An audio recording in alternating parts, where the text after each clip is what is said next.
ओम धन्वंतरे नमः। वैदिक की आराध्य देवता भगवान धन्वंतरी को नमन करते हुए हम हमारे आज के इस इंट्रोडक्टरी सेशन और दिसंबर 2025 बैच के लिए का आरंभ करेंगे। मैं आप सभी पार्टिसिपेंट्स का तथा हमारे इस कोर्स के मेंटोर वैद्य अनय डावरे जी का यहाँ पर मनपूर्वक स्वागत करता हूँ। हम सब वैद्यगण हैं तो हम धन्वंतरी स्तवन करके धन्वंतरी के चरणों में नतमस्तक होके हमारे इस सेशन का आरंभ करेंगे।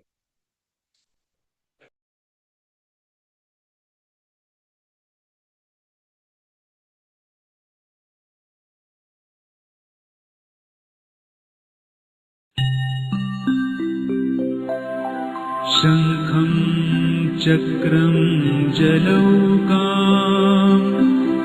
दधतमृतघटम् चारुदोर्भिश्चतुर्भिः सूक्ष्मस्वच्छातिहृद्यां शुकपरिविलसन् मौलिमं भोजनेत्रम् कालाम्भोतोज्ज्वलाङ्गम् कटितटविलसत् चारुपीताम्बराढ्यम् वन्दे धन्वन्तरीं तं निखिलगतवन् प्रौढदावाग्निलीनम्।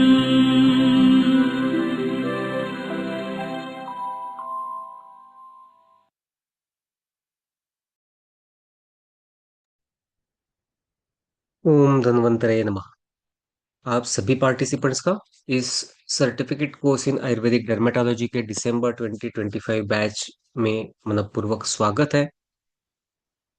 अनय सर जो इस सेशन के इस कोर्स के मेंटोर हैं, उनका परिचय देने के पूर्व जिस इंस्टीट्यूट के माध्यम से हम ये कोर्स करने जा रहे हैं, वो इंस्टीट्यूट क्या है, कितने सालों से कार्य कर रहा है, इसकी एक शॉर्ट इंफॉर्मेशन हम इसके बाद देखेंगे।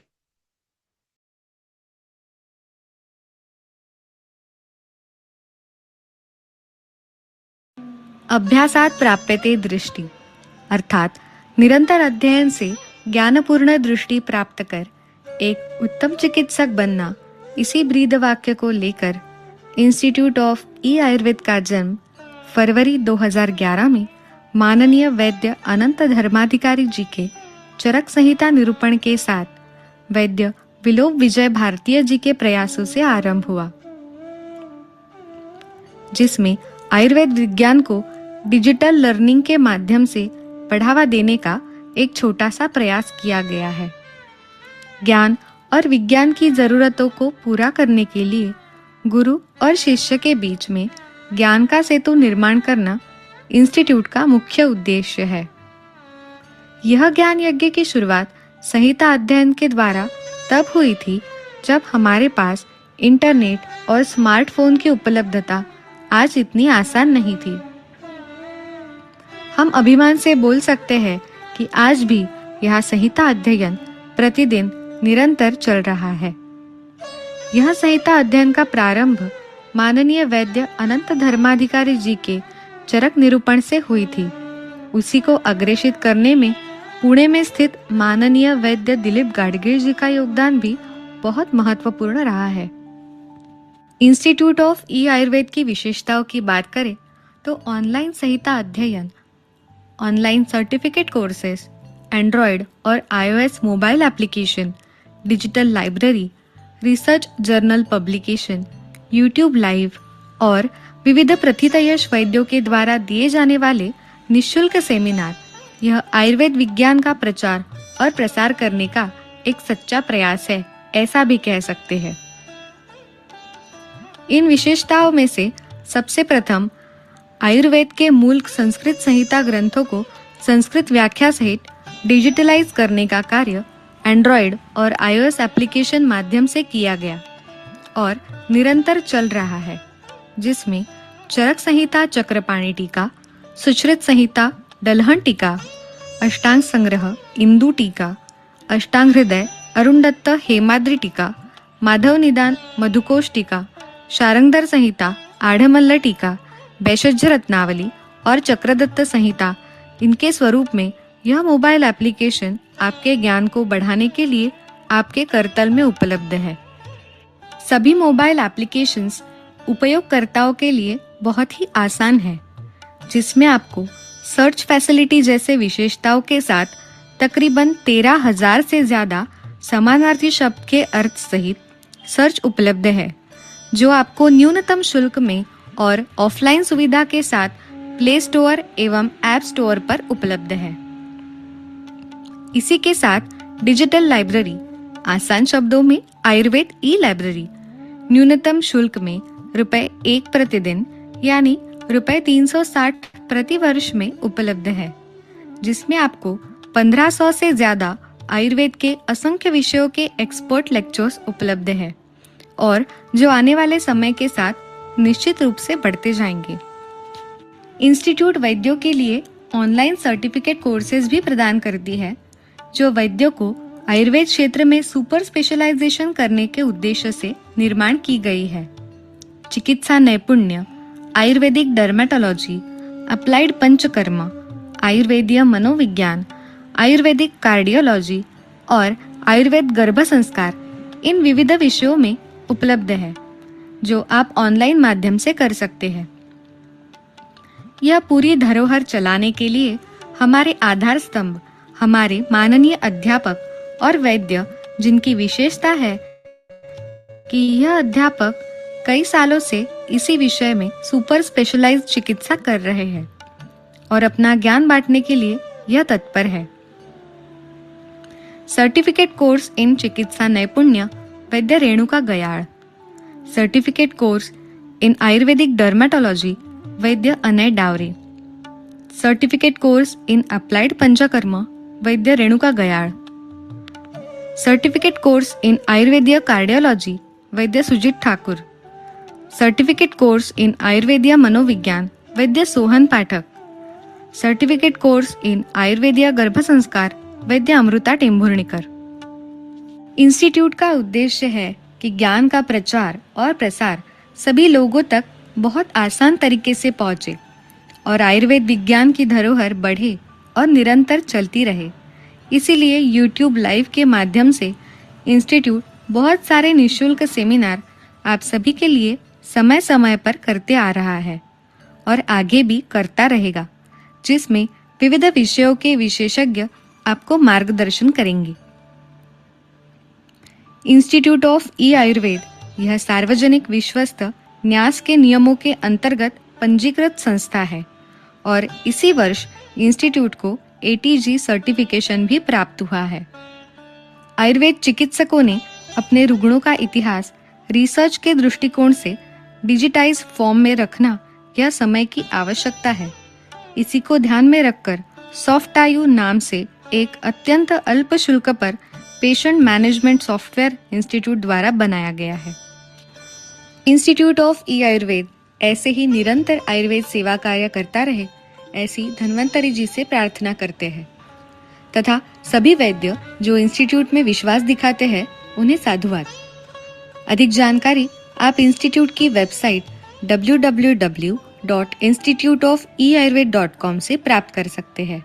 ओम धन्वंतरे नमः।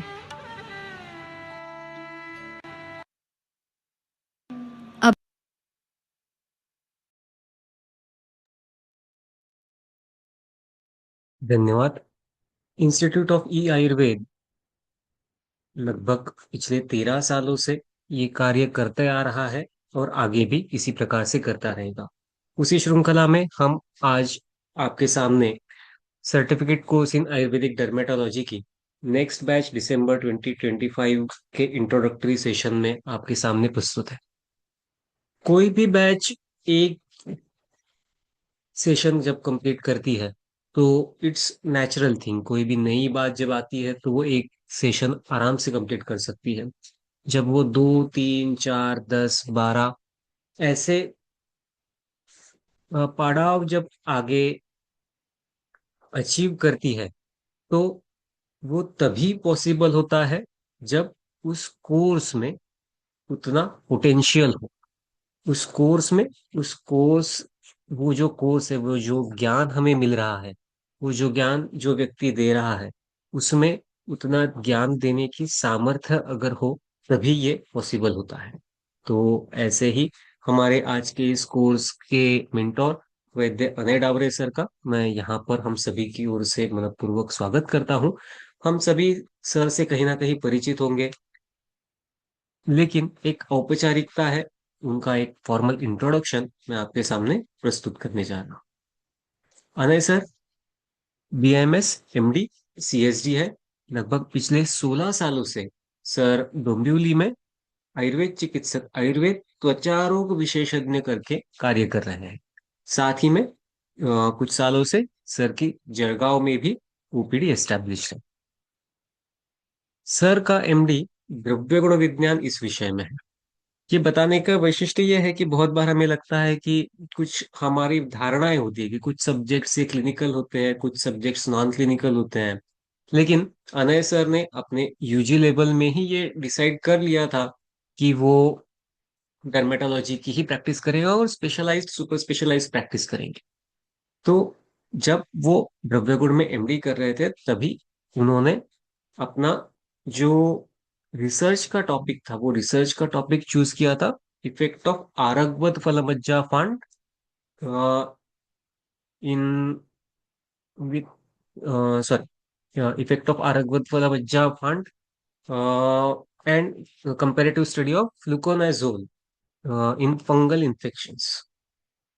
तो अ, हम हमारी अगर इच्छा रहे तो हम जो भी कर रहे हैं उस विषय में हम हमारे प्रिय विषय को इन्वॉल्व करके हमारा ज्ञान भी वर्धन कर सकते हैं और हम आगे भी अपना उद्देश्य पाने का प्रयत्न कर सकते हैं। ये इससे मुझे हमेशा एक इंस्पायरिंग लगता है कि बहुत बार हम हमारे पास जो उपलब्ध साधन है उसके लिए कुछ हमारी मन में धारणाएं होती है, कभी अच्छी होती है, कभी नहीं होती, लेकिन जो भी हमारे सामने संधि उपलब्ध है उसको किस प्रकार से हम आगे ले जाए, इसके लिए ये एक मुझे बहुत अच्छा उदाहरण लगता है। अनय सर के बहुत सारे प्रेजेंटेशंस इंडियन डेलीगेट्स वैद्य जो होते हैं उनके सामने तो हुए ही है, लेकिन जो विभिन्न फॉरेन डेलीगेट्स आते हैं उन डेलीगेट्स के सामने भी सर के presentations regarding Ayurvedic dermatology specifically हुए हैं। सर के आयुर्वेदिक ट्रीटमेंट इन स्किन डिसीज, इसके ऊपर जी न्यूज चैनल पे सेशन हुआ है। बहुत सारे सेमिनार्स जहाँ पे भी अगर हम देखने जाएंगे कि डर्मेटोलॉजी से रिलेटेड जो भी सेमिनार हो, तो आई गेस कि अनय सर उसका एक कभी ना कभी पार्ट तो मस्ट है। ऐसा ही एक सिनारियो अभी हो रहा है। बहुत सारे सर के आर्टिकल्स, केस प्रेजेंटेशंस को अवार्ड्स मिल चुका है। जैसे सर का ये प्रोफेशनल जीवन है, उसके साथ साथ सर समाज से भी उतने ही निकटता से जुड़े हुए हैं। डोंबिवली में एक नाखे चैरिटेबल ट्रस्ट का हॉस्पिटल है, चैरिटेबल हॉस्पिटल है, वहां पे अपनी निशुल्क सेवाएं सर प्रदान करते हैं। साथ साथ आयुर्वेद व्यासपीठ जैसे संगठनों से भी सर जुड़े हैं और वो वहां पे वैद्यों के लिए तथा सामान्य जनों के लिए अपना योगदान देते हैं। बहुत सारे गुरुओं से सर ने ज्ञान अर्जित किया है।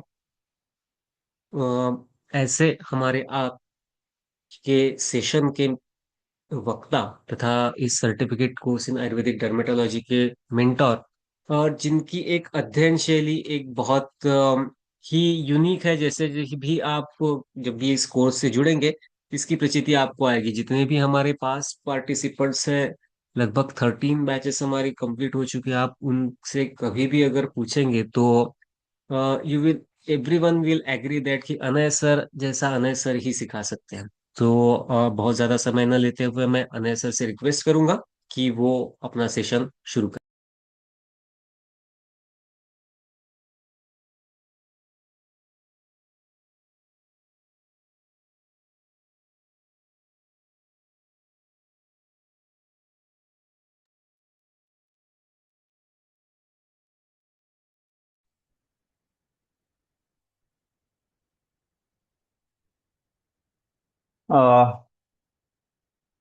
सर मेरा आवाज बराबर से आ रहा है and screen is visible proper?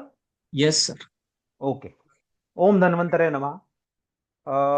First of all I will thank doctor Vilok Bharati sir, not will thank, I thank doctor Vilok Bharati sir because उन्होंने अच्छा एक इंट्रोडक्शन दिया।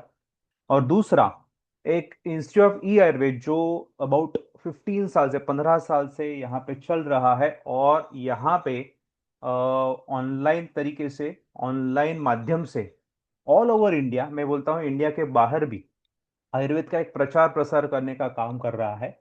और इस माध्यम पे जो डॉक्टर धर्माधिकारी सर जैसे स्टारवर्ल्ड लोग हैं, गार्गे सर जैसे स्टारवर्ल्ड लोग हैं, ये यहाँ पे ये प्लेटफॉर्म पे लेक्चर देते आ रहे हैं, दिया है इन्होंने। तो ऐसे प्लेटफॉर्म पे मेरे जैसे एक मैं बोलता हूँ उनके सामने क्षुद्र ही ऐसे आदमी को मुझे यहाँ पे मौका मिल रहा है, इसके लिए first of all thank you doctor Vilok Bharati sir. So आज का जो हमारा सेशन है वो इंट्रोडक्टरी सेशन है। हमने इंट्रोडक्शन पहले भी इंस्टीट्यूट का क्यों देखा, बिकॉज इंस्टीट्यूट क्या काम करती है आपको समझने के लिए जरूरी है। अभी हम मेन जो आपका है वो certificate course in Ayurvedic dermatology, उसके बारे में हम देखेंगे कि बाबा ये इसमें क्या सिखाया जाता है। फर्स्ट ऑफ ऑल ये 14th बैच है। हमारे जो फर्स्ट बैच है वो 25 जून 2019 में शुरुआत हुई थी, वर्ल्ड विटलिगो डे पे शुरुआत हुई थी। और उस बैच से अभी तक एवरी बैच में अबाउट 100 स्टूडेंट्स अपने हैं, तो अबाउट 1200 टू 1300 स्टूडेंट्स अपने हुए हैं। ये 14th बैच अपनी चल रही है। देखिए इसके कोर्स में, देखिए नाम में है certificate course in Ayurvedic dermatology. तो आप पहले ही मैं आपको एक चीज बताना चाहता हूं कि ये आयुर्वेदिक डर्मेटोलॉजी कोर्स है। यहां पे एक त्वचा रोग जब आपके सामने आता है, डर्मेटोलॉजिकल कंडीशन जब आपके सामने आती है, तो उसको कैसे देखा जाए आयुर्वेदिक पॉइंट ऑफ व्यू, उसको कैसे ट्रीटमेंट की जाए, एक्चुअली मेडिसिन कैसे यूज किए जाते हैं, और मेडिसिन यूज करने के बाद आपको कैसे रिजल्ट्स आते हैं, ये सिखाया जाएगा। इवन जो प्रोसीजर्स रहेंगी वो भी प्रॉपर आयुर्वेदिक रहेंगी, यानी लेखन है, प्रच्छान है, क्षार सूत्र है। यहां पे माइक्रोडर्मा एब्रेजन्स, पीलिंग, देन जो भी आगे के कुछ प्रोसीजर है, पीआरपी वगैरह, ये यहाँ पे नहीं सिखाया जाता है। मैं आपको पहले ही बोलता हूँ बिकॉज ये आयुर्वेदिक डर्मेटोलॉजी, उसके लिए आप हेयर पीआरपी वगैरह ये सब चीजों के लिए बहुत अच्छे कोर्सेज है, तुलिप के कोर्सेज है, वो आप ज्वाइन कर सकते हो। कोई और हैंड्स ऑन ट्रेनिंग वहां पे कर सकते हो। मॉडर्न डर्मेटोलॉजिस्ट मेरे बहुत सारे पहचान, वो आपको सिखा सकते हैं। बट यहाँ पे how to think in Ayurveda way, आयुर्वेद के बारे में, इसके बारे में क्या लिखा है, आयुर्वेद के कुछ लिमिट्स है क्या, मॉडर्न के कुछ लिमिट्स है क्या, और एक्चुअली मेडिसिन, ये बताया। तो it's specifically Ayurvedic dermatology course. तो आपको पहले मैं ये बता रहा हूं कि आपको लगेगा हाँ सर यहाँ पे पीलिंग, नो, यहाँ पे ये नहीं सिखाया जाता है। हाँ, लेखन प्रच्छन सिखाया जाएगा डेफिनेटली। तो ये है। दूसरी जो मोस्ट इंपॉर्टेंट मैं चीज बताना चाहता हूं, मेरा नाम डॉक्टर अनय डावरे ये लिखा है। सो एम आई, मैं राइट पर्सन हूं क्या सिखाने के लिए, ये मैं पहले आपके सामने रखना चाहता हूं। तो मैं इसका एक आपको बताता हूं कि मैं आई एम प्रैक्टिसिंग 16 ईयर, 16 साल से मैं सिर्फ आयुर्वेदिक डर्मेटोलॉजी की प्रैक्टिस कर रहा हूं। डुम्बिनी में और जलगांव में प्रैक्टिस कर रहा हूं। मेरे जो गुरु है डॉक्टर महेश ठाकुर सर, उनसे मैंने प्रॉपर बीएमएस में पूरी पढ़ाई की है मेरी, यानी कॉलेज तो किया लेकिन उनके यहाँ क्लिनिक में मैंने किया है। और मैंने dermatology proper modern dermatologist doctor Dilip Thakkar sir है ठाणा के, उनके पास 3 साल मैंने सिखाया है प्रॉपर। दूसरा, मैंने 16 साल प्रैक्टिस की है, उसमें फ्रैंकली मैंने बहुत सारी गलतियां की है। बिकॉज मॉडर्न के पास सीखना, डायग्नोसिस सीखना, आयुर्वेदिक पॉइंट ऑफ व्यू कैसे उसको विचार करना, और वो मेडिसिन देना, डेफिनेटली वो मेडिसिन देते समय डायग्नोसिस तो होता था, लेकिन मेडिसिन देते समय बहुत सारी गलतियां हुई है। तो जब आप 1000 पेशेंट, 2000 पेशेंट एक ही डिसीज के देखते हो, तो आपकी बहुत सारी गलतियां होती है। आपको समझ में आता है कि अवस्था कौन सी है, मेडिसिन देना है नहीं देना है, कौन सा मेडिकेशन चूज करना है, ये आपको समझता है। तो शायद ये सब 16 साल में मैंने बहुत सारी गलतियां की, और अब जाके प्रिसाइज ट्रीटमेंट अवस्थाओं में कैसी करनी है, ये मुझे अभी डेफिनेटली आ रहा है। और उसी धरती पर मेरे अभी 14वां कोर्स है ये, और about 1300 students all over India, New Zealand वगैरह सब है। तो आदमी हमेशा गलतियों से सीखता है, और वो जब अलग अलग कंडीशंस आती है, मैं एक एग्जांपल देता हूँ। एटोपिक डर्मेटिस हमारे सामने कंडीशन आती है। एटोपिक डर्मेटिस मैंने बहुत सारे केसेस देखे, मुझे बहुत कॉन्फिडेंस था पहले जब मैं न्यू प्रैक्टिशनर था, बट जब मैंने आईजी लेवल 2000, 8000, 20000, 100 नॉर्मल है, इतना देखा, और तब जाके देखा कि अपने मेडिकेशन तो फर्स्ट गियर पे भी नहीं जा रहे, काम ही नहीं कर रहे, तब जाके मुझे रियलाइज हुआ नहीं, हमें और स्ट्रॉन्गर मेडिकेशंस करने की जरूरत है, हमें और विचार करने की जरूरत है। और वो किए, और उसमें रिजल्ट्स भी आए। सो एज आई ये सब सुन के मुझे लग रहा है कि yes, I am the okay person, right person बोल सकते, you can say okay person to ये डिलीवर करने के लिए या इसे सिखाने के लिए आयुर्वेदिक डर्मेटोलॉजी। ओके। सो जो अपनी ये 14th बैच है वो 9 दिसंबर 2025 से शुरुआत हो रही है। आपको सबको ये सब चीजें मालूम है। देन मैं आपको सिखाऊंगा क्या, तो उसमें मैं एक्चुअली आपको दिखाऊंगा वो है vision, and that is the most important. Definitely आपको समझो, मैंने सोरियासिस आपको पढ़ाया, राइट। सोरियासिस में मैंने आपको कुछ मेडिकेशंस बताए, उसके रिजल्ट भी बताए, लेकिन आपके क्लिनिक में जब कोई सोरियासिस के पेशेंट आता है तो वो अलग अलग कंडीशन लेके आते हैं। वो सोरियासिस का पेशेंट आएगा, उसके साथ उसको डायबिटीज एसोसिएट रहेगा। सोरियासिस का पेशेंट रहेगा, उसको और कुछ डिसीज यानी फंगल इन्फेक्शन एसोसिएट रहेगा। सोरियासिस का पेशेंट बहुत सारी मल्टीपल ट्रीटमेंट लेके आता है। तो उस टाइम क्या करना है, तो हम जब यहां पे सीखते हैं ना, तो उसको आपको विजन डेवलप होती है कि हाँ, एटलीस्ट जब हमारे पास पेशेंट आता है तो हमें मेडिसिन तो क्या है, हमें ऑलरेडी हमें सर ने सिखाया है, ऐसे आपको समझ में आएगा, लेकिन आगे हमें विजन कैसे डेवलप करनी है, ये विजन कैसे डेवलप करनी है ना, डेवलप हो जाती है मेडिसिन देख के, सिद्धांत देख के, क्या एक्चुअली आयुर्वेद में लिखा है, ये सब देख के आपको समझ में आता है। तो जो आपको आगे का जो ट्रैवलिंग यानी समझो, आपने मैंने आपको ये कोर्स ये सब लिख सिखाया, आपने रिकॉर्डिंग सुना, सब नोट्स वगैरह, नहीं, एक्चुअली जब पेशेंट आता है तो आपको ही डिसीजन देना है कि मेडिसिन क्या लेना है। तो ये जो विजन है ये इस कोर्स पे सिखाई जाती है। फिर से मैं बता रहा हूं कि आई am the right person here, तो यहां पे उसका पिक्चर है। यस, देखिए लास्ट पिक्चर देखिए, आई एम वॉचिंग द, कुछ तो बाहर देख रहा हूं, वो बाहर की दुनिया है। सो वहां पे एक छोटी मछली बोल रहा है, why are you just floating there, और मीन्स क्या कर रहे हो, बाहर देख रहे। सो आई एम जस्ट, जो बिग फिश है वो बाहर देख रहा है, एंड जब छोटा फिश आता है और तब जहर बाहर जाके दुखता है, तो उसको समझ में आता है दिस अ ब्यूटीफुल स्काई, वहां पे बहुत सारे स्टार्स वगैरह ये सब चीजें हैं। तो ये स्काई मैंने देखा है, बार बार देख रहा हूं, और ये आयुर्वेदिक डर्मेटोलॉजी का जो स्काई है ना, मुझे आपको दिखाना है, आपको उसकी विजन दिखानी है। इसके लिए ये कोर्स का डिजाइन किया हुआ है। क्योंकि क्या है, हमें डर्मेटोलॉजी मालूम है, हमें बहुत सारे डिसीज का बड़े बड़े नाम मालूम रहेंगे, शैम्बर्स परपेरा मालूम है, लूपस एरिथमेटस जैसा कुछ मालूम है, सोरियासिस मालूम है, प्लेवा जैसी नॉमेनक्लेचर बहुत जन को मालूम रहेगा, लेकिन एक्चुअली मेडिसिन क्या देना है, उसके बारे में आयुर्वेदिक पॉइंट ऑफ व्यू सोचना कैसे है, वी डोंट नो।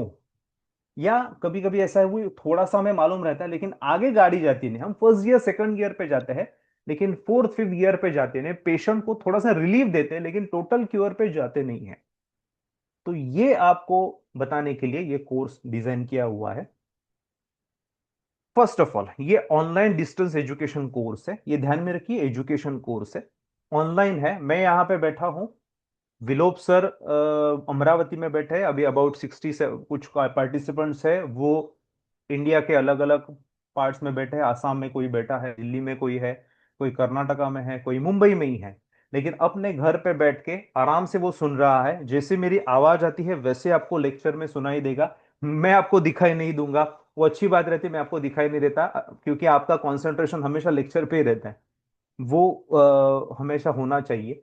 और अभी 10 मिनट में आप यूज टू, एक्चुअली कोविड ने सबको यूज टू बनाया ही है, तो इतना डिफिकल्ट जाता नहीं, लेकिन यहाँ पे आप आराम से 10-15 मिनट में मंत्र मुग्ध हो जाते, मंत्र मुग्ध यानी आराम से आप उसको कोप अप कर जाते हो, आपका कॉन्सेंट्रेशन होना शुरुआत होता है। Then all lectures conducted by video conferencing method, same method से जूम से अपने सब लेक्चर्स होते हैं, सेम जैसा ही आपको सेम पीपीटी दिखाई देता है, मेरा आवाज या मैं उसके बारे में बता रहता हूं, ऐसा ही चालू रहता है lectures. There are total 24 official lecture, उसके आगे 4 एडिशनल लेक्चर रहते हैं, और वो एडिशनल लेक्चर एक्स्ट्रा रहते हैं। सम मेंटर्स भी हमारे यहाँ पे, उनके द्वारा ये लेक्चर लिए जाते हैं। सो जो भी लेक्चर्स है, हफ्ते में सिर्फ दो ही लेक्चर रहते हैं, ट्यूसडे एंड थर्सडे 9:30 नाइट में लेक्चर है, 9:30 to 10:30। अभी यहाँ पे 9:30 to 10:30 लिखा है, लेकिन कोई लेक्चर 10:30 को खत्म नहीं होता। जनरली 10:45 10:50 ऐसा खत्म होता है। क्वेश्चन आंसर सेशन खत्म होने तक 11 बज जाते हैं। तो every night, every Tuesday and Thursday 9:30 to 10:30 PM। दो ही लेक्चर क्यों हफ्ते को? बहुत सारे कोर्सेज में तो देखा है सर हमने डेली लेक्चर रहते हैं ये। मुझे ना यहाँ पे सिखाना है, फटाफट खत्म नहीं करना है, यहाँ पे सिखाना है। और ये दो लेक्चर्स भी आपको हफ्ते में हेवी जाएंगे, मैं आपको बताता हूँ। और जब आगे होता है ना, समझो आपने एक आध लेक्चर मिस किया, तो आगे जब अपलोडिंग होता है 2 का 4 4 का 8, तो वो पीछे का लेक्चर कोप अप करने में आपको डिफिकल्टी आती है। दैट्स हफ्ते में सिर्फ दो ही लेक्चर रखे हैं। उसके आपको पढ़ाई करनी जरूरी है, उसके साथ आपको बुक्स पढ़ने जरूरी है, सब करना जरूरी है। तब जाके आपको अच्छा, आप त्वचा की प्रैक्टिस कर पाओगे, त्वचा रोग तज्ञ, आयुर्वेदिक त्वचा रोग तज्ञ भी बन पाओगे। ओके, सो मेनी टाइम्स यही क्वेश्चन रहता है, if you miss any lecture recording will be available for you. Yes, अभी यहां पे समझो 50 55 60 जो भी सुन रहे हैं, ग्रुप्स में तो बहुत सारे हैं, वो लोग कैसे सुनेंगे? तो उनको अगले दिन कल रिकॉर्डिंग मिल जाएगा। लेकिन मुझे आपको बताना है एक्चुअली कोर्स में कितना रिकॉर्डिंग रहता है। तो आप कोई भी लेक्चर, आपने समझो ट्यूसडे का लेक्चर हुआ, तो विद इन 24 आवर्स या 48 आवर्स में आपको साइट पे रिकॉर्डेड लेक्चर मिलता है, जो आप एक्सेस आराम से कर सकते हो। ओके, आपके जो यूजर आईडी पासवर्ड उस हिसाब से कर सकते हो। और वो कब तक अवेलेबल रहेगा? तो अबाउट जून 2026 तक अवेलेबल हो जाएगा। अबाउट हम बोल सकते हैं 6.5 7 महीने तक अवेलेबल रहता है। तो आप एक लेक्चर एटलीस्ट 4 to 5 टाइम्स आप आराम से सुन सकते हो, और उसके नोट्स अच्छी तरह से बना सकते हो। अब ये मैंने नोट्स के बारे में, तो हम कुछ मटेरियल देते, तो ये टोटली ऑनलाइन कोर्स है, यहाँ पे मटेरियल प्रोवाइड नहीं किया जाता। आपके सामने, ये सामने मटेरियल ही है, आप इसका वीडियो फोटो जो भी आप ले सकते हो। दूसरा, आप आपके खुद के नोट्स बना सकते हो। आई एम वेरी लकी, मेरे जो प्रीवियस स्टूडेंट्स है उसमें उन्होंने बहुत अच्छे नोट्स बनाए थे। 500 to 700 पेजेस के नोट्स बनते हैं, और वेरी ब्यूटीफुली रिटर्न। मुझे वो हैंडराइटिंग देख के भी मुझे अच्छा लगा, सिस्टमेटिक लिखा हुआ भी अच्छा लगा कि इतने अच्छे लोग नोट्स बनाते हैं। I am very happy with that, और वही अप्लाई भी करते हैं। सो मोस्ट इंपॉर्टेंट, हफ्ते में दो ही लेक्चर रहते हैं, उसके रिकॉर्डिंग 24 48 आवर्स में अवेलेबल होते हैं, और वो जून 2026 तक अवेलेबल रहेंगे आपके से लिए। तो आप बार बार वो सुन सकते हो। लेकिन सर आप लाइव लेक्चर में ही सिर्फ क्वेश्चन आंसर लेते हो, तो नो, अपना ग्रुप बनता है प्रॉपर, और वो ग्रुप लाइफ लॉन्ग रहता है। तो आपका और मेरा कनेक्शन लाइफ लॉन्ग रहेगा, ये ध्यान में रखिए। जून 2019 बैच के अभी भी स्टूडेंट्स हैं मेरे मुझसे अभी भी वेल कनेक्टेड है। वो ग्रुप में कभी कुछ डिफिकल्टी रहा तो कभी पर्सनली मुझे क्वेश्चन डालते हैं। डेफिनेटली जब मुझे टाइम रहता है तभी मैं आंसर देता हूँ, दैट इज द थिंग। लेकिन अभी भी मुझसे कनेक्टेड है, अभी भी वहां पे डिस्कशन चालू है। फर्स्ट बैच के स्टूडेंट्स अभी भी वहां से डिस्कशन चालू है। So we are always connected, ठीक है। तो इस हिसाब से ये कोर्स का स्वरूप है, ठीक है। टॉपिक्स कौन से है? तो आप साइट पे भी जाओगे तो वहां पे भी टॉपिक्स का डिस्कशन है। एनाटॉमी है, फिजियोलॉजी है, डायग्नोसिस है, केस टेकिंग। ये स्पेशली मैंने डिजाइन किया हुआ केस टेकिंग पेपर है, केस पेपर है, जो Ayurvedic point of view, modern point of view दोनों हम लेते हैं। डायग्नोसिस पॉइंट ऑफ व्यू कैसे करना है, ये मॉडर्न के हिसाब से बहुत अच्छा लिखा है, तो वो भी हम देखते हैं। चिकित्सा सिद्धांत क्या लिखे हैं, वो भी लिखा, वहां पे हम सीखते हैं। DCS, psoriasis, fungal infection, eczema, lichen plus vitiligo, hair disease, उसमें एलोपेशिया एरियाटा है, एंड्रोजेनिक एलोपेशिया है, इरिटेंट कॉन्टैक्ट डर्मेटाइटिस है, एलर्जिक कॉन्टैक्ट डर्मेटाइटिस है, और भी हर्पीज जोस्टर है, paronychia, hand foot mouth disease है, सोरियस की फिज के बहुत सारे टाइप्स है। ये सब दिखाए, ये सब के बारे में ट्रीटमेंट बताई जाती है। अभी आप बोलोगे सर ये तो मॉडर्न के डायग्नोसिस है। यस, अगर मैं आपको बोलूंगा अलस के बारे में पता बताया जाएगा, मसूरिका के बारे में, तो थोड़ा डिफिकल्ट जाएगा। मॉडर्न के डायग्नोसिस सुनने के लिए इजी रहते हैं, और बेसिकली हमारे सामने वो आते हैं, बहुत बार डायग्नोस भी करके आते हैं। आयुर्वेदिक पॉइंट ऑफ व्यू कैसे विचार करने, कैसे ट्रीटमेंट के, ये हमें देखना है, तो हम ये बेसिकली यहाँ पे देखते हैं। तो नॉमेनक्लेचर कुछ भी होने दो, हमें अपने ग्रंथ के हिसाब से क्या मेडिसिन देनी है और क्या मेडिसिन दी जाती है और रिजल्ट कैसे है हमें देखना है। इमरजेंसी मैनेजमेंट में सिखाया जाता है डिकोडिंग ऑफ द कल्प, ये बहुत इंपॉर्टेंट है। अपने जो कल्प रहते हैं, मेडिसिन रहते हैं, अपने वेपन्स रहते हैं, यानी सब रहा, डायग्नोसिस अच्छा रहा, दोषों का विचार सब सब सब आपने किए, लेकिन अपने मेडिसिन में क्या स्ट्रेंथ है यही हमें अगर मालूम नहीं रहेगा तो कैसे चलेगा। समझो आरोग्यवर्धिनी मेडिकेशन है, वो कहाँ पे काम करती है हमें मालूम नहीं है। हमने बहुत सारे त्वचा रोग की मेडिकेशन सुने रहेंगे, देखे रहेंगे। आरोग्यवर्धिनी है, गंधक रसायन है, लघुमंजिष्ठादिक्वात है, और कुछ मेडिकेशन है। अरे भाई, काम कैसे करते हैं? तो डिकोडिंग ऑफ द कल्प, ये स्पेसिफिकली एक कल्प आपको सिखाया जाता है, उसी कल्प के धरती पर अब बाकी मेडिसिन का डिकोडिंग कर सकते हैं, उसके बारे में लिस्ट भी आपको प्रोवाइड की जाती है। कॉस्मेटोलॉजी का बेसिक सिखाया जाता है, एक प्रोसीजर उसी हिसाब से सिखाई जाती है। मेन तो ये डर्मेटोलॉजिकल कोर्स है, ठीक है। तो ये सब टॉपिक्स उसमें कवर अप किए जाते हैं। देन मोस्ट इंपॉर्टेंट जो जानने की जरूरत है कि द पैटर्न ऑफ लर्निंग, कैसे यहां पे हम सीखते हैं। हम क्या करते हैं कि जो बुक्स में है उसका वैसे का वैसा सब ग्रंथ में है वो लिखा जाता है सामने, और हम वो ग्रंथ के सब सूत्र लेते हैं और पढ़े जाते हैं ऐसे। नेवर। क्योंकि वो सबसे आपने सबने कॉलेज में ये पढ़ा रहेगा।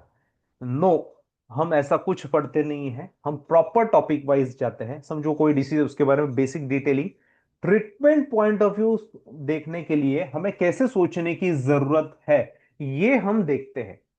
हम ऐसे नहीं करते कि बाबा हाँ इसके बारे में पूरा ऐसे आधा घंटा उसी के बारे में, नो। हमें ट्रीटमेंट करते समय क्या चीजों को देखना है उसी के बारे में टक टक टक बताया जाता है, एंड उसी के रिलेटेड ट्रीटमेंट बताई जाती है। तो हम कैसे पढ़ते हैं? स्टेप वाइज स्टेप, और हम यहाँ पे पढ़ते हैं वो स्टेप वाइज स्टेप पढ़ते हैं। हम पहले एनाटॉमी, पहले 6 लेक्चर रहते हैं, उसमें anatomy, physiology, case taking, diagnosis tricks and चिकित्सा सिद्धांत ये लेते हैं। और ये सब का 6 लेक्चर का समेशन डिसीज में शुरुआत है, तो वो सोरियासिस से शुरुआत होता है। तो बहुत स्टेप वाइज जाते हैं कि बाबा एक डिसीज के बारे में कैसे उसको देखा जाता है, वो कहाँ पे होता है, देन उसके बारे में डायग्नोसिस कैसा किया जाता है, केस टेकिंग कैसे ली जाती है वो डिसीज की, और एक्चुअली सोचा कैसे जाता है, एक्चुअली मेडिकेशन क्या दिए जाते हैं और रिजल्ट्स कैसे आते हैं। तो हम बहुत स्टेप वाइज सीखते हैं, पढ़ते हैं इस सीरीज में। ओ, अब ये कौन सा है? मूवी हम देखते हैं। यस, हम बहुत टाइम ऐसा लगता है कि हम मूवी देख रहे हैं, बिकॉज बहुत सारे पिक्चर के फोटो यहाँ पे रहते हैं। आपने मूवी देखी रहेगी, कुछ कुछ होता है उसमें। काजोल शाहरुख खान का उसमें नाम दिखा है राहुल, तो उसको चिढ़ाया रहता है, चिढ़ाता रहता है कि राहुल इज अ चीटर। तो वो और चिढ़ता है, वो और उसको चिढ़ाती है, वो और चिढ़ता है, और बाद में उसका हाथ मरोड़ता है। ये कहीं पे अपने चिकित्सा सिद्धांत पे लागू है क्या? तो यस। अगर आपको अनस्टेबल सोरियासिस मालूम है, there is a two types of psoriasis जो बेसिक हमारे पास आता है, stable and unstable. What is unstable? Which is increasing format, जो आज समझो 1 हफ्ते पहले 10 सेंटीमीटर था, आज 20 सेंटीमीटर, डबलिंग हो गया। इतना फास्ट अगर बढ़ रहा है उसको अनस्टेबल सोरियासिस बोला जाता है। वहां पे हमें शांत करने की सूदिंग ट्रीटमेंट दी जाती है, काजोल की तरह उकसाने की ट्रीटमेंट नहीं जाती। यानी काजोल क्या करती है? शाहरुख खान को चिढ़ाती है, वो और चिढ़ता है, वो और चिढ़ाती है। हम भी बहुत बार सोरियासिस में यही करते हैं। हमारे कुछ फेवरेट मेडिकेशन है, फिनबिड वगैरह। पेशेंट का अनस्टेबल सोरियासिस फटाफट बढ़ने वाला, और वहां पे उसको और हम उकसाते, उसको और बढ़ाने की कोशिश करते हैं, और हम तीक्ष्ण उष्ण द्रव्य दे देते हैं, और सोरियासिस और बढ़ता है। वहां पे हमें शांति करने वाले ट्रीटमेंट चाहिए, सूदिंग ट्रीटमेंट की जरूरत है। यानी अगर काजोल शाहरुख खान को चिढ़ाती नहीं तो वो चिढ़ता था क्या? नहीं, उस हिसाब से हमें करने की जरूरत है। ग्रंथ में लिखा है तृष्णोष्ण लेपोत्कृष्टम कुष्ठम ही विरुद्धि मलिने देहे। अगर शरीर में दोष उत्क्लेशित है, बड़े हुए हैं, तो उसको अगर शरीर से शोधन करने से पहले, या शरीर में वो कम हो जाए, या शरीर से शोधन, शरीर से बाहर जाने से पहले अगर वहां पे तीक्ष्ण लेपों का यूज करें, मैं तो बोलता हूं तीक्ष्ण लेप नहीं, तीक्ष्ण अभ्यंतर मेडिकेशन का भी यूज करें, तो विरुद्धि मलिन वो पूरे शरीर भर फैलते हैं। वैसा ही होता है अगर आपको सोरियासिस अनस्टेबल है और वहां पे आप तीक्ष्ण अभ्यंतर, तीक्ष्ण एक्सटर्नल मेडिकेशन यूज करेंगे, तो बहुत बार वो बढ़ता रहता है। इसलिए शमन सौम्य औषध की जरूरत है, जैसे शतोदक घृत है, पिंड तेल है, तुंग द्रुमादि है। इंटरनली भी आपको लघु काम दुधा, कैशोर गुग्गुल, ऐसे मेडिकेशंस की जरूरत है। शोधन में भी आपको दोष निकालने की जरूरत है, जिसमें रक्तमोक्षण, शिविरेचन जैसे ट्रीटमेंट की जाती है। कैसे करना है, कैसे डोसेज देने हैं, हम प्रॉपर लेक्चर में देखते हैं। Then oh, one more movie. Is it from Baahubali? Yes. लेकिन यहाँ पे आपको सबको मालूम है, ये छोटा है वो भल्लाल देव है, और बड़ा है वो कौन है? बाहुबली है। लेकिन थोड़ा सा अपने यहाँ पे ट्विस्ट है कि हमारे सब जब सोरियासिस का पेशेंट आता है ना, तो बहुत बार अपनी जो ट्रीटमेंट रहती है ना, वो भल्लाल देव की तरह रहती है। और psoriasis is like giant. Psoriasis is one of the big obstacle, बहुत बड़ा डिसीज है। उसको ना मारने के लिए या ठीक करने के लिए बाहुबली के शेप का ही आदमी की जरूरत है। आपको समझो हाथी को मारना है तो वहां पे बकरी भेज के चलेगा क्या? आपको वहां पे शेर को ही भेजना पड़ेगा। दूसरा, शेर डायरेक्टली अटैक करता है? नो। वो एंगल देखता है कि हाथी का ध्यान नहीं है, कब कैसा है क्या है, और उस हिसाब से जब ध्यान नहीं रहेगा तो जनरली पीछे से अटैक करता है, ऐसा देखा गया। उसी तरह सोरियासिस को हमें सोच समझ कर भल्लाल देव यानी बाहुबली के ताकत वाली ही ट्रीटमेंट देने की जरूरत है।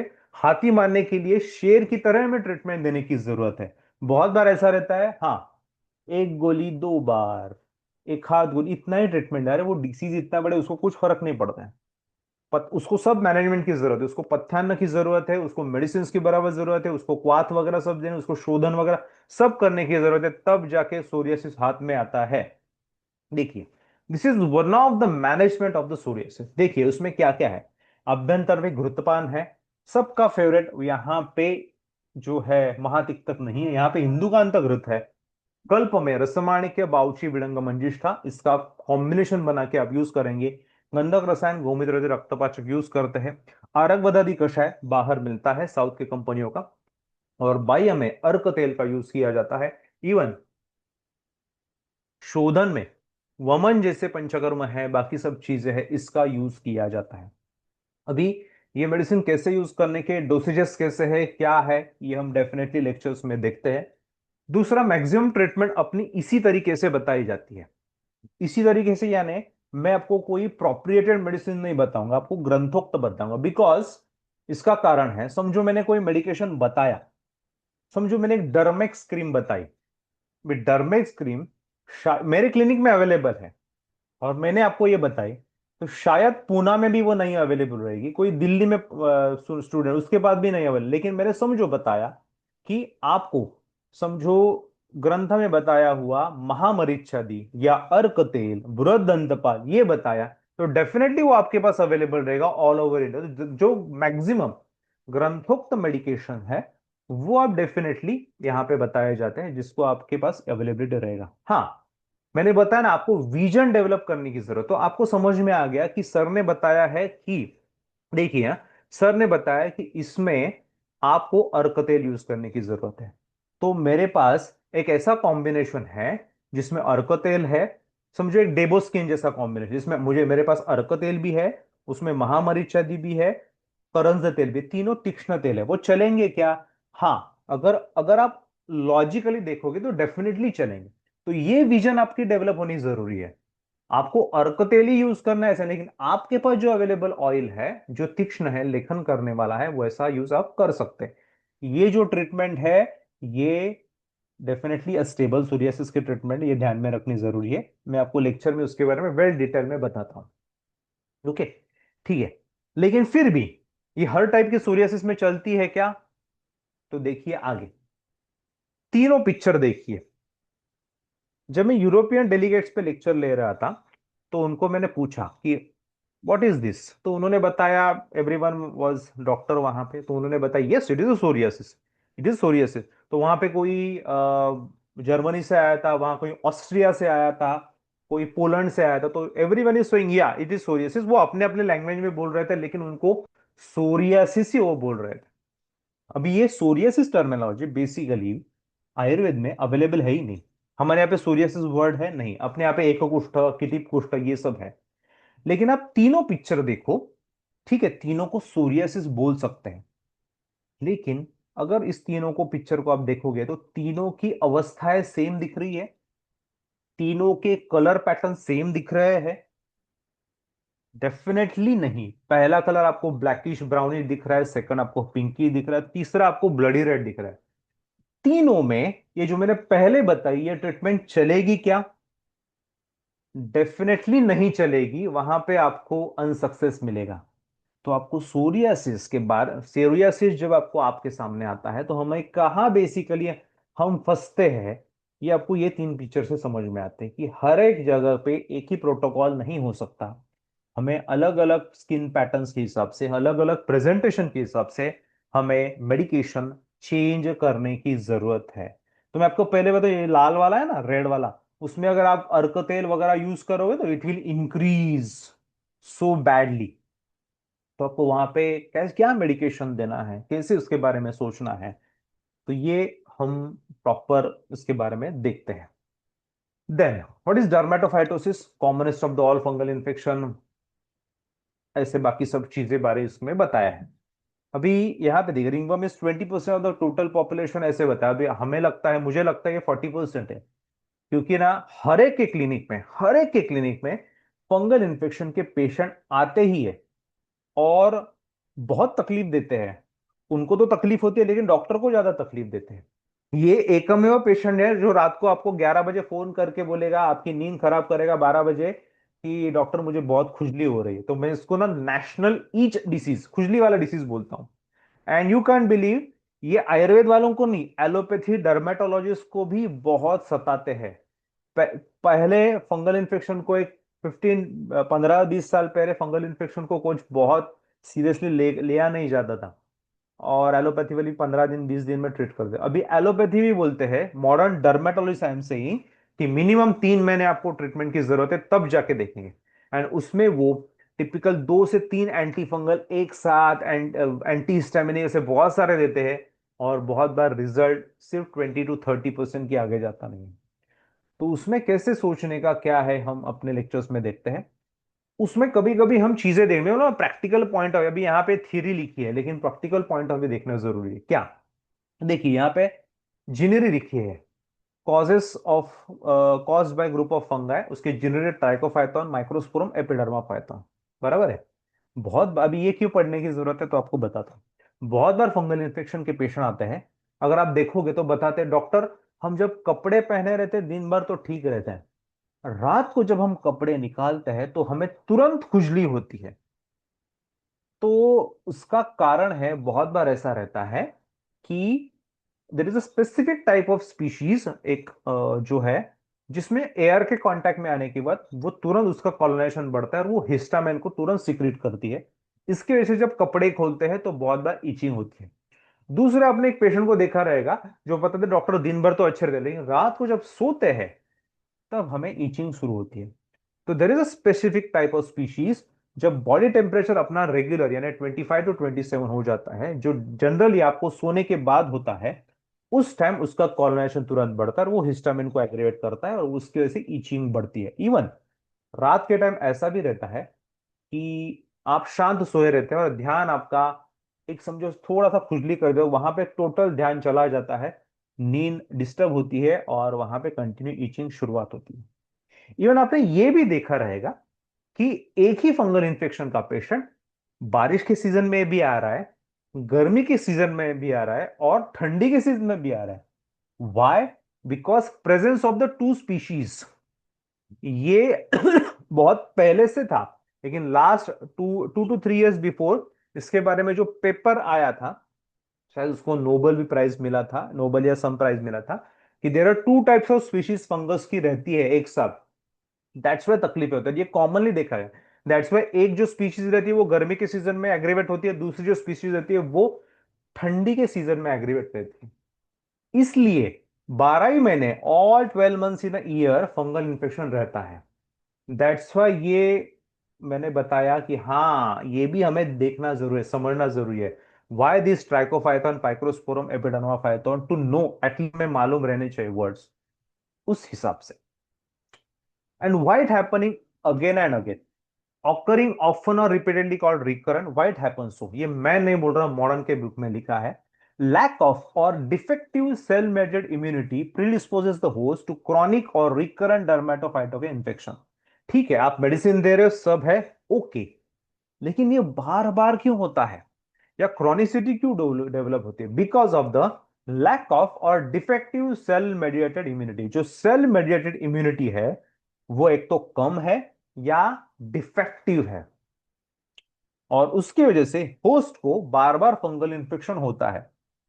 तो ये डिफेक्टिव सेल मेडिएटेड इम्यूनिटी या lack of cell mediated immunity कैसे तैयार होती है?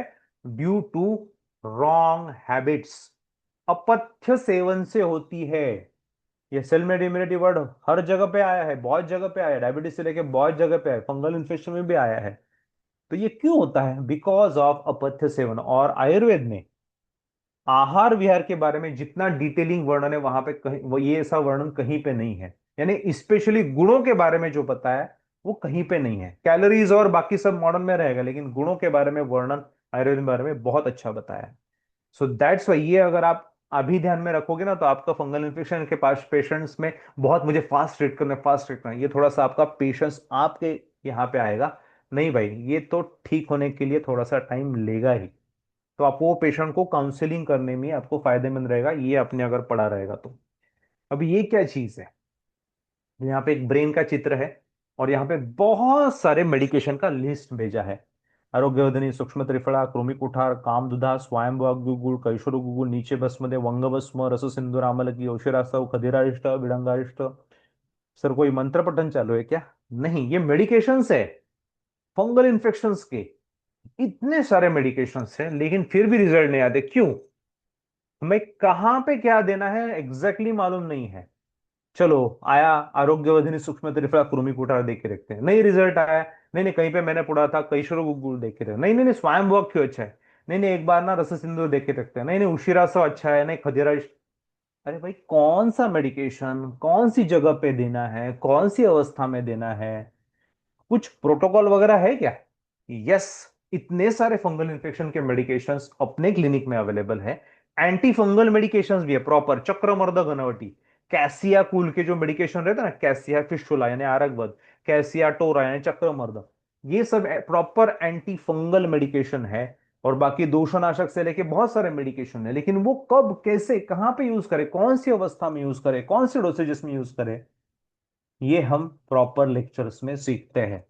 तो अपने पास मेडिकेशन है, खजाना है, तोफ खाना है, लेकिन कहाँ पे कौन सा, जो हम बोलते हैं ना, हमने पढ़ा रहेगा कि वो बाहुबली मूवी में ही था ना, कि वो कौन सी रचना करनी है सैन्य की, वैसे ही कौन सा मेडिकेशन कब यूज करना है हमें मालूम रहना चाहिए। तो वो हम सिखाते हैं लेक्चर्स में। अभी ये एनाटॉमी में देखिए, स्वेट ग्लैंड्स के बारे में हम सीखते हैं। कुछ स्वेट ग्लैंड परस्यूम, यानी एक छोटे सीएम स्क्वायर में, यानी सेंटीमीटर स्क्वायर में कितने स्वेट ग्लैंड्स हैं? तो आप देखोगे 189, 239, 207, 198, 183 और बाकी नीचे भी है। तो डेफिनेटली जहां पे 221 यानी 221 स्वेट ग्लैंड्स पर सीएम है, वहां पे स्वेट ग्लैंड ज्यादा रहेंगे, यस है। और वहां पे डेफिनेटली स्वेट क्वांटिटी ज्यादा रहेगी, यस है। तो वहां पे मैक्सिमम टाइम आपको फंगल इन्फेक्शन जैसी बीमारियां या इन्फेक्टिव पैथोलॉजी होने की बीमारियां सबसे ज्यादा देखी जाती है। वही जहां पे स्वेट ग्लैंड्स कम है, स्पेशली 172, यस, एंकल रीजन, तो वहां पे स्वेट डेफिनेटली कम आता है, यस। तो वहां पे बहुत बार जो हम नॉन इन्फेक्टिव जो डिसीज है, जनरली जो हम बोलते हैं कि नॉन इन्फेक्शन स्पैकुलोस्क्वामस डिसीज है, वो वहां पे जहां पे 172 है वहां पे होने की शक्यता, इट इज अ प्रोबेबिलिटी। तो अगर आप देखोगे तो फंगल इन्फेक्शन जनरली 221 लेवल से 239, ये जो नीचे दोनों लेवल बताया ना, डॉर्सम ऑफ द फुट पे और नीचे सोल पे भी है, जहां पे बहुत सारा स्वेट ग्लैंड है, वहां पे सबसे ज्यादा फंगल इन्फेक्शन दिखाई देता है, यस। और 172 लेवल पे सबसे ज्यादा जो हमें दिखाई देता है वो कौन सा है? Lichen simplex chronicus. Even psoriasis में भी हम 172 लेवल पे ही हमें दिखाई देते हैं, बिकॉज वहां पे ही सबसे ज्यादा स्वेट ग्लैंड्स कम है। इवन ठंडी के सीजन में जहां पे हमें स्वेद कम आता है, वहां पे सबसे पहले जब खुजली आती है, आपने नोट किया रहेगा, वो एंकर रीजन पे ही शुरुआत होती है, जहां पे 172 है ना, वहीं पे शुरुआत होती है। उसका कारण वहां पे स्वेट ग्लैंड ऑलरेडी कम रहती है, तो डेफिनेटली सीजेशन या कम होना स्वेट वहां पे पहले शुरुआत होता है, ड्राइनेस पहले वहां पे आता है। और उसके क्योंकि स्वेद त्वचा में स्निग्धता लाता है, सब चीजें करता है, उसके अपने अगर फर्स्ट ईयर में आपने पढ़ा रहेगा तो। तो डेफिनेटली वहां पे ड्राइनेस पहले आएगा, बिकॉज स्वेट ग्लैंड्स की रचना कम है, पहले वहां पे ड्राइनेस कम होना, बिकॉज ऑलरेडी स्वेट कम है। तो देखिए, इस हिसाब से हम एनाटॉमी पढ़ते हैं। दूसरी चीज, अगर आपने देखा रहेगा तो ग्रंथ में भी अस्वेदन अतिस्वेदन ये पूर्व रूप के लक्षण है। तो अस्वेदन जैसी कंडीशन पहले 172 लेवल पे दिखते हो, अतिस्वेदन ये 239 221 लेवल पे दिखते हैं, आपने देखा गया। कोई शूज पहनता रहेगा लॉन्ग टर्म, तो उनको बोलो स्वेट कहाँ पे ज्यादा एक्यूमुलेट, तो वो यहीं पे आपको बताएंगे। ये प्रोबेबिलिटीज है, उसी हिसाब से डीसीएस डेवलप होती है, हम देखते हैं। एनाटॉमी का ही था वो। और एक देखते हैं, हमें मालूम है स्वेट ग्लैंड्स के कितने टाइप्स है, एपोक्राइन एक्वाक्राइन स्वेट ग्लैंड्स है। And distribution of apocrine glands अलग है, एक्वाक्राइन एक्वाक्राइन मैक्सिमम सब जगह पे है, लेकिन एपोक्राइन स्पेशली कुछ जगह पे है, that is axilla, areola, periumbilical, perianal, circumoral. Even modified apocrine gland यानी जो मिल्क सिक्रेशन रहता है वो मॉडिफाइड एपोक्राइन ग्लैंड का सिक्रेशन है। ईयर वैक्स उसी का है, ये सब उसी के है। तो अगर आपने देखा रहेगा तो एपोक्राइन ग्लैंड स्पेशल जगह पे है, एक्सिला रीजन पे है। वाह उसका आपने कभी जो पहले जॉन अब्राहम का हमेशा वो ऐड आता था हाथ ऊपर करके डिओड्रेंट लगाते समय, वो छाती के लेवल पे क्यों नहीं लगाता था, चेस्ट लेवल पे, वो एक्सिलाई में ही क्यों लगाता था?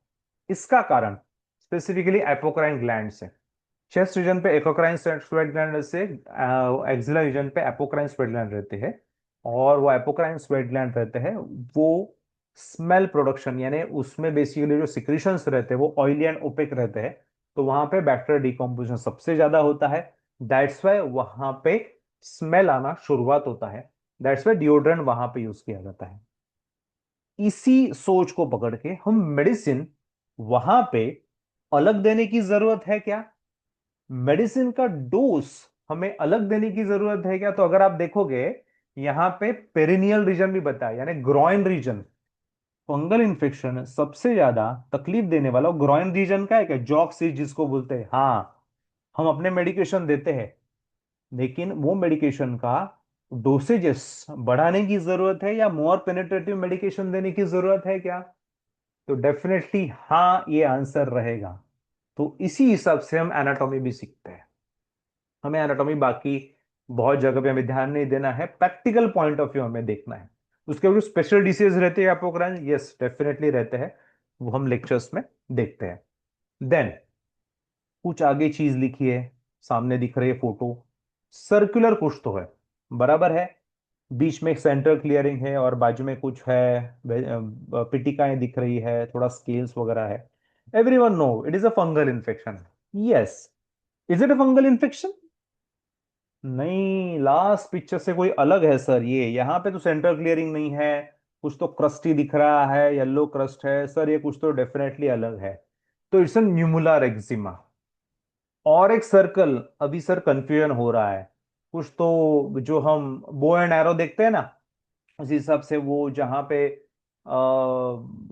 एरो मारा जाता है उसका कुछ कॉन्सेंट्रिक रिंग्स दिख रही है, it is erythema multiforme. It is fungal infection? No, it is erythema multiforme. और एक सर्कल, अभी तो बहुत कंफ्यूजन है यहाँ पे, तो फंगल इन्फेक्शन शायद जैसा दिख रहा है, लेकिन बाजू में कुछ तो इडियोमेटस है, इट इज ग्रैनुलोमा एनुलर है। और एक सर्कुलर है लेकिन पूरा थिक है, जाड़ा है, ब्लास्टोमाइकोसिस। अरे बाप रे, पांच अलग अलग सर्कल्स देखे, पांच अलग अलग सर्कल्स देखे, अलग अलग उसके डायग्नोसिस है। कैसे उसको डायग्नोसिस करना है, कैसे हमें डायग्नोसिस ट्रिक्स, ये ट्रिक आपको समझ में आए तो आपको समझ यही डिसीज है। इसके पीछे हिस्ट्री कैसे उसकी पूछी जाती है, इसमें क्या क्या एक्चुअली देखा जाता है, कि उसमें वर्ण कैसे देखते हैं, उसमें वेदनाएं कैसी देखती है, उसमें कंडू वगैरह उसका स्वरूप कैसा है, उसमें दाह वगैरह ऐसा है क्या, विशेष कुछ सीजन में बढ़ता है क्या, एक्चुअली लेशंस में क्या है, वो मैक्यूल है पैप्यूल है क्या है, ये सब हम प्रॉपर डायग्नोसिस ट्रिक्स में देखते हैं। जब ये आप अच्छी तरह से रोलिंग कर पाओगे, हाँ ये particular point that's the diagnosis, ये पर्टिकुलर दैट्स द डायग्नोसिस, ये हम डायग्नोसिस ट्रिक्स में देखते हैं। तो आपके सामने ऐसे और 20 सर्कल आ जाए तो भी आपको अच्छी तरह से क्या है उसमें से पिन पॉइंट अगर समझ में आ गया तो आप आराम से डायग्नोसिस कर पाते हैं। Then last but not least, ये जो सब कोर्स है मैंने पढ़ाया है, और बहुत यानी about 1200 1300 students all over India, outside of the India, उनको पढ़ाया है। न्यूजीलैंड के स्टूडेंट्स ने, नेपाल के हैं। तो उन्होंने, क्या है, मैं सिखा रहा हूं, मैं ट्रीटमेंट बता रहा हूं, मुझे रिजल्ट आ रहे हैं, उनको रिजल्ट आते हैं कि नहीं, तो उसका ही एक लास्ट समेशन है।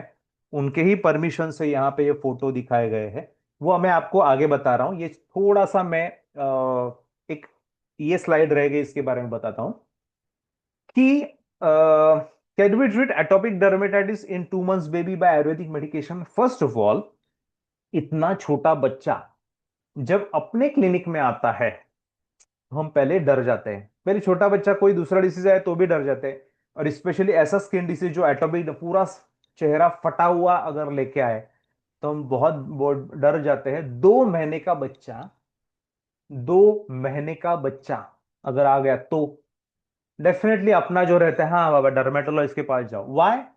हम ट्रीट नहीं कर सकते। क्यों नहीं ट्रीट कर सकते? उसका कारण है हमें अपने मेडिकेशंस के बारे में अच्छी तरह से मालूम नहीं है। दूसरा, हम मेडिकेशंस का डोसेजेस हमें मालूम नहीं है। मैं लकी हूं, मुझे मेरे सर मिले, डॉक्टर महेश ठाकुर सर, जो वेल रिनाउंड प्रैक्टिशनर है। उनके यहाँ पे बहुत सारे स्टूडेंट होके गए हैं, पढ़ रहे हैं। और उनके सर डॉक्टर प्रभु सर, इनको मैंने म्यूकोनियम, न्यूबॉर्न बेबी में म्यूकोनियम जिसने निगला हुआ है या लिया है मुंह में, उस एनगल्फ किया है, उसमें मल्ल सिंदूर जैसा मेडिकेशन देखे हुए मैंने, सूक्ष्म मल्ल सिंदूर, मल्ल सिंदूर जिसमें आर्सेनिक है। तो ये तो 2 महीने का बच्चा है। तो यहां पे वानस्पतिक मेडिकेशन, इवन कोई स्पेसिफाइड भस्म हम यूज कर सकते हैं क्या कॉन्फिडेंटली विथ प्रॉपर डोसियस? तो हाँ, हम कॉन्फिडेंटली यूज कर सकते हैं, लेकिन हमें एक तो लॉजिकल रिस्क लेने की जरूरत है, दूसरा अपने मेडिकेशन के बारे में अच्छी तरह से मालूम रहने की जरूरत है, तीसरा अवस्था अच्छी तरह से हमें मालूम रहने की जरूरत है, और चौथा परफेक्ट डोसेजेस रहने की जरूरत है। तो ये हम सीखते हैं कि बाबा 12 साल के बाद जब बच्चा रहता है, या उसका जो वजन है वो 45 किया है, तो एडल्ट डोज हम दे सकते हैं। 6 to 12 में उसको कैसे डोसेजेस कम करना है, 4 to 6 में कैसे करना है, 3 to 4 में कैसे करना है, 2 के कम, 2 से छोटा है तो कैसे डोसेज देने हैं, कौन से भस्म के स्वर्ण माक्षिक से लेके समीर पन्नक तक कैसे हम डोसेज दे सकते हैं, ये हमें जानना जरूरी है। तो ये हम सीखते हैं, प्रॉपर डोसेज कॉन्फिडेंटली हम दे सकते हैं। अभी किडनी खराब होगी क्या, ये खराब होगी क्या, तो उसके बारे में सोचने की जरूरत नहीं। ऑथेंटिक जीएमपी सर्टिफाइड के मेडिकेशंस रहेंगे तो आपको बहुत सोचने की जरूरत नहीं है। हमें मालूम रहना चाहिए, क्योंकि मॉडर्न मेडिसिन में भी सब मेडिसिन है, उसमें बहुत सारी तकलीफ देने वाले, किडनी से लेके बहुत जगह पे तकलीफ देने वाले, वो बिंदास यूज करते हैं। They know very well about that medication. हमें अपने मेडिकेशंस के बारे में परफेक्टली मालूम रहने की जरूरत है। That is the most important. तो वो अगर डरते हैं तो हमें भी डरने की जरूरत नहीं, अगर हम प्रॉपर आयुर्वेदिक प्रैक्टिस कर रहे हैं तो। ठीक है। देन अभी कुछ एलोपेशिया के पेशेंट्स हमारे पास आते हैं। देखिए, एलोपेशिया में हम जब हमारे सामने पेशेंट आते हैं तो हमें एलोपेशिया, हमें क्या मालूम है, पैच एलोपेशिया, एलोपेशिया टोटालिस यानी पूरे सर पे बाल नहीं, एलोपेशिया यूनिवर्सलिस ऐसे शरीर पे पूरे बाल नहीं, ऐसे हम देखते हैं। लेकिन एक्चुअली प्रैक्टिकल ट्रीटमेंट करते समय हमें patch, reticular, diffuse, ophiasis, reverse ophiasis and alopecia totalis, ये डिवीजन जानने की जरूरत है। पैच में डायरेक्टली हमारा जो फेवरेट जो कॉन्टैक्ट इरिटेंट है, जो भी रहेगा आप यूज कर सकते हो, वही कॉन्टैक्ट इरिटेंट समझो आपने रेटिकुलर में यूज किया है, तो इट कैन बी डिजास्ट्रस, और पूरे स्काल्प के बाल जा सकते हैं। इवन रेटिकुलर पैटर्न में समझो पेशेंट को, बहुत जन बोलते हैं, वो किसी बार्बर के पास जाते हैं, बार्बर बोलता है हाँ बाल निकाल लो, गलती से भी उसने बाल निकाले तो डायरेक्टली वो टोटालिस में कन्वर्ट होता है, वहां पे फिर से बाल आते नहीं है। उसका कारण मैकेनिकल इंजुरी, फिजिकल इंजुरी होती है, और उसके वजह से फिर से बाल आते नहीं है। पैच ये लोकलाइज रहता है, रेटिकुलर में बाल अभी भी जाते हैं, अभी भी न्यू पैचेस आते रहते हैं। तो different different thinking, different different treatment की जरूरत है क्या? यस, डेफिनेटली उसके बारे में अलग अलग सोचने की जरूरत है, ट्रीटमेंट करने की जरूरत है। ये इसके बारे में हम डिटेल में हमारे लेक्चर्स में देखते हैं कि कहाँ पे हमें कौन सा तेल यूज करना है। इवन हमारा जो कॉन्टेक्ट इरेंडेंट है, गुंजा है, जयपाल है, वो कहाँ पे यूज करना है, कैसे यूज करना है, कितने टाइम तक यूज करना है, कैसे सेकंड एप्लीकेशन कब करना है, बाल कैसे आते हैं, ये सब हम यहाँ पे देखते हैं। क्षार चिकित्सा, क्षार चिकित्सा हम प्रॉपर पढ़ते हैं। कहीं पे आपने थर्ड ईयर में अपने यहाँ पे टॉपिक था, सुश्रुत में भी आपने पढ़ा रहेगा क्षार चिकित्सा, या सर्जरी में अपने टॉपिक। तो मुझे लगता है क्षार सर्जरी में था, लेकिन मेरे हिसाब से क्षार इज स्पेशली डिजाइन फॉर त्वचा रोग। उसका कारण या अगर देखोगे, प्रतिसारणीय क्षार देखोगे तो वो कुष्ठ, किटीप, दद्रु, कृमि, किलास, अर्बुद, सुप्ति, ग्रंथि, दुष्टव्रण, नाड़ी, चर्मकील, तिलकालक, न्यच्छ, व्यंग, मशक, बाह्य विद्रदी, इतने सारे स्किन डिसीज एक साथ आए हैं, वो प्रतिसारणीय क्षार के हिसाब से आए। तो इज इट क्षार स्पेशली डिजाइन फॉर स्किन?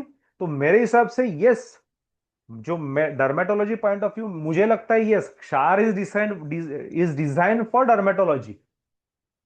ये जो टर्मेटोलॉजी का कीड़ा है वो यही देखता है कि हाँ भाई क्षार तो अपने लिए बना है। तो आयुर्वेदिक त्वचा रोग जो प्रैक्टिस करते हैं, या जिसको प्रैक्टिस करना है, या नहीं भी प्रैक्टिस, जिसको ऑल ओवर प्रैक्टिस कर, लेकिन उसके साथ मैं सब प्रैक्टिस कर रहे हैं, लेकिन उसके साथ उसके त्वचा रोग के भी पेशेंट आते हैं, उनके क्लिनिक में क्षार का मेडिकेशन होने की जरूरत है कि, तो हाँ होने की जरूरत है, बिकॉज क्षार is specially design for skin disease, multiple DCS में, या मल्टी जो जिसको बोलते हैं ना हम, कि ब्रॉड स्पेक्ट्रम, इस हिसाब से ये मेडिकेशन है। तो अपने क्लिनिक में क्षार मेडिकेशन होना जरूरी है। Then decoding of the medication, उसमें आरोग्यवर्धिनी के बारे में आपको बताया जाता है। This is the beautifully design मुखपृष्ठ ऑफ आरोग्यवर्धिनी, जिसका आयुर्वेद व्यासपीठ इन्होंने ये बुक निकाला है। ये जो बुक का मुखपृष्ठ है उसका डिजाइन मेरे सर डॉक्टर महेश ठाकुर, उनके सर डॉक्टर प्रभु सर ने किया है, Narhar Prabhu sir. And you can see यहाँ पे हनीकॉम शेप में बेसिकली आरोग्यवर्धनी के सब कंटेंट है।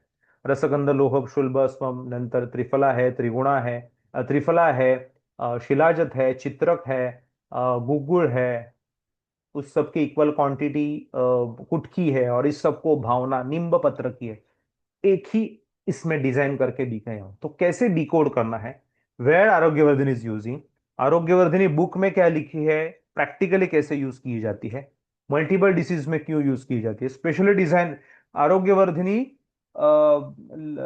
लीवर में, या जो हम बोलते हैं कामला में यूज की जाती है, लेकिन उसके फलश्रुति में कामला नहीं आई है, मेन आई है वो कुष्ठ आई है। कैसे यूज करना है ये हम देखते हैं। एंड जो मैंने लास्ट एंड नॉट लीस्ट जो मेरे स्टूडेंट्स को बताया, पढ़ाया, all over India, out of India, उन उनको तो मैंने अपने बताया कि मैंने ट्रीटमेंट की रिजल्ट है, तो उनके भी कुछ फीडबैक्स है। तो मैं आपको कुछ फीडबैक्स बताता हूं कि उन्होंने, ये तो कुछ अबाउट 1% भी नहीं रहेगा, उससे बहुत सारे फीडबैक्स आए हैं, लेकिन उनकी परमिशन लेके मैं यहाँ पे उन पे उनके केसेस के फोटो दिख रहा हूँ। ये मेरे फोटोज नहीं है, ये मेरे उन्होंने ट्रीट किए हुए केसेस है बाय डूइंग अवर कोर्स, और उनके ही सम्मति से यहाँ पे मैं दिखा रहा हूँ। One of the difficult case that erythroderma, erythroderma की जो केस रहती है वो केरला के डॉक्टर ने की थी, सीएडी 2000 दिसंबर 2019 बैच की। एरिथ्रोडर्मा दिखता है उतना, बहुत डेंजरस डिसीज है। दैट पेशेंट केम, ये डॉक्टर एक तो मुझे ठीक करो नहीं तो आई विल सुसाइड, ऐसा ही डायरेक्टली पेशेंट को, डॉक्टर को चैलेंज देके आया था कि मैं सुसाइड कर दूं। And how it get treated in 1 month, 1.5 month में कैसे ट्रीट हुई, ये मैं लेक्चर में ये प्रॉपर अपने जो उसमें ये केस बताते भी हूँ, प्रॉपर ट्रीटमेंट कैसे दी है क्या है, उनकी उनकी केस में बताता हूँ, बिकॉज उनको टोटल मैंने ट्रीटमेंट के समय टोटल गाइड भी किया था। Because it is very difficult, जब पेशेंट आता है कि मैं सुसाइड करता हूँ तो वो डिफिकल्ट जाता है। Case of herpes labialis treated by Vaidya from Dombivli, CAD June 2019 के बैच के है, कैसे हर्पिस लेबिलिस ठीक हुआ। Then one of the other doctor from molluscum contagious from Dombivli, molluscum contagiosum की केस थी और कैसे वो ट्रीट हुई। यहाँ पे सिर्फ देखा है, फोटो दिखाते समय कभी भी आईज को यानी आइडेंटिटी रिवील नहीं करनी है। Then a case of plantar psoriasis from Warud, और कैसे वो ट्रीट हुई, before and after patients by Pune, one of the doctor, उन्होंने एटोपिक एक्जिमा था, वो कैसे ट्रीट हुआ। देन हाँ, इसको तो ही is one of the Amravati student थी, एक्रोकॉर्डरॉन की केस थी, and she was very less confident. नहीं सर, आप पूरा मुझे बताओ, पूरा पढ़ाया है मैंने आपको। नहीं नहीं सर, आप मुझे बोलो ठीक है, ऐसे करो ऐसे करो, ऐसे बताया। She confidently use, very not confidently use, but Ayurveda में अगर परफेक्ट रहा तो जैसे मैंने आपको बताया ना, क्षार स्पेशली डिजाइन फॉर स्किन, उसका यूज करके पिन पॉइंट कैसे हमने ट्रीटमेंट की, and you can see the results, कैसे हमें रिजल्ट आए। Non healing ulcer, one of the Vaidya from Kerala, उनका भी ठीक हुआ था। अभी देखिए, it is one of the doctor जो बीड़ से है, उन उन वो अभी अपने उन्होंने जो केसेस देखे हैं उसकी ट्रीटमेंट की, वो भी उसी का फायदा करके, जो हम बोलते हैं ना एडवर्टाइजमेंट तौर पे यूज किया, तो उनका एडवर्टाइज ही है कि एलोपेशिया एरियाटा में उन्होंने ट्रीटमेंट दी, और उसके बारे में उन्होंने लिखा है कि फिर एडवर्टाइज किए कि केस कैसे, यानी मराठी में है, लेकिन बाल कैसे ठीक होते हैं, ये कैसे होते हैं, इसके बारे में बताया है। और उन्होंने उसका फोटो भी भेजा है, same with psoriasis, same doctor का, कि सोरियासिस का पेशेंट और वो कैसे ठीक होता है, तो सोरियासिस भी ठीक होता है, वो उसका एडवर्टाइज कर रहे हैं। सो इट इज ऑलवेज कि यहाँ पे ये कोर्स पे ऐसा है कि it gives you success in a proper manner, Ayurvedic manner से, आयुर्वेदिक तरीके से कैसे हम सक्सेस पा सकते हैं, कैसे हम ट्रीटमेंट कर सकते हैं। तो उसका एक लाइव एग्जांपल है ये कोर्स, और आप डेफिनेटली ये कोर्स कर सकते हैं। ये जो कोर्स है वो एग्जैक्टली फ्रॉम आफ्टर 12 डेज, यानी 9 दिसंबर, नेक्स्ट टू नेक्स्ट ट्यूसडे शुरुआत होने वाला है। इसकी जो फीस है वो आप देख सकते हो, 10,500 है, 10,000 फी है और 500 प्रोसेसिंग पे, तो 10,500 उसकी फीस है टोटल। जो फर्स्ट बैच में जो फीस थी वो अभी भी उतनी है, हमने बढ़ाई नहीं है, बिकॉज हमारा उद्देश्य है कि pan India style, all over India में अच्छे से अच्छे आयुर्वेदिक त्वचा रोग तज्ञ को तैयार करना। तो बहुत बहुत बहुत हर टाइम 15-15%, 10-10% फीस हम नहीं बढ़ाते, जितना है उतना ही रखा है फीस फ्रॉम फर्स्ट बैच। और अभी तक मैंने जैसे बताया, मोर देन 1,200 स्टूडेंट्स अभी तक हुए हैं, और वो अभी अपने क्लिनिक में अच्छी तरह से प्रैक्टिस कर रहे हैं, अपने यहाँ पे केसेस देख रहे हैं और अपने सिद्धांतों को यूज कर रहे हैं। हर टाइम सक्सेस आता है ऐसा नहीं, लेकिन गलती क्या हुई ये भी हम उनको समझ में आती है और उस हिसाब से आगे जाते हैं। अभी तक हर बैच बैच के जो स्टूडेंट्स हैं मुझे अभी तक अच्छी तरह से कनेक्टेड है, ग्रुप्स में अभी भी सब एक्टिवनेस चालू है। तो ऐसा एक कोर्स है, CAD दिसंबर 2025, 9 दिसंबर को वो शुरुआत हो रहा है। आप डेफिनेटली, आपके पास ज्वाइनिंग लिंक रहेगी। तो मुझे आज के इंट्रोडक्शन से ऐसा आपको डेफिनेटली समझ में आया रहेगा कि हाँ, ये सिखाया जाता है, ऐसे तरीके से सिखाया जाता है, हम कॉन्फिडेंटली ट्रीटमेंट कर सकते हैं, आयुर्वेदिक पॉइंट ऑफ व्यू कर सकते हैं, भस्मों के बारे में हमें समझ में आएगा कि हम कॉन्फिडेंटली यूज कर सकते हैं। तो इसके लिए आप ये कोर्स डेफिनेटली कीजिए। कोर्स की जो लिंक है, एडमिशन की लिंक, वहां पे आप जाके एडमिशन ले लो। वहां पे आप जा सकते हो लिंक पे, लेकिन वहां पे जाओ, रजिस्टर नाउ करो। रजिस्टर नाउ करने के बाद न्यू यूजर करके फॉर्म फिलअप करो, पूरा फॉर्म फिलअप करो। देन आपको एक डिग्री या कुछ degree, passing certificate, last year passing certificate आपको अपलोड करना है एटलीस्ट, और उसके बाद आपको फीस पेड करनी है और जस्ट इन्फॉर्म करना है। That is the thing. तो ये बहुत इजी है करने के लिए। Why to upload the certificate, because ये जो कोर्स है वो लास्ट ईयर के बाद, यानी एटलीस्ट वो पासिंग होना चाहिए, BMS लास्ट ईयर पासिंग होना चाहिए। इंटर्नशिप में रहेगा तो भी चले, उसके आगे भी चलेगा। और दूसरा कारण है, पिछले कुछ बैचेस में BHMS लोगों ने भी एडमिशन्स लिए हैं, हमें बाद में पता चला, दैट्स वाई वो सर्टिफिकेट अपलोडिंग लगता है। तो ये सब आप कीजिए परफेक्टली, और एक 5 मिनट्स प्रोसीजर में आपकी एडमिशन होगी। तो आप एडमिशन लीजिए और हमें इन्फॉर्म कीजिए। जब लेक्चर्स रहेंगे 9 दिसंबर, उसके 2-3 दिन पहले प्रॉपर ग्रुप बनाया जाता है और उसमें सब चीजें आपको बताई जाती है कि कैसे आपको ज्वाइन करना है, क्या करना है। It is very easy thing. Okay, I think I clear everything. This is for today. तो आप लेक्चर्स को या एडमिशंस तुरंत ले सकते हैं और हमें इन्फॉर्म कर सकते हैं। फिलहाल अभी हम यहाँ पे रुकते हैं। थैंक यू, थैंक यू विलुप sir. Thank you, Anay sir. I request everyone to kindly go through the web page, browse the details of the course, and grab your admission as soon as possible. Thank you everyone for your kind and patient hearing. I also like to thank Anay sir for his valuable remarks. Also, if you have any doubts, you can ask us on these given phone numbers. Thank you. Thank you very much.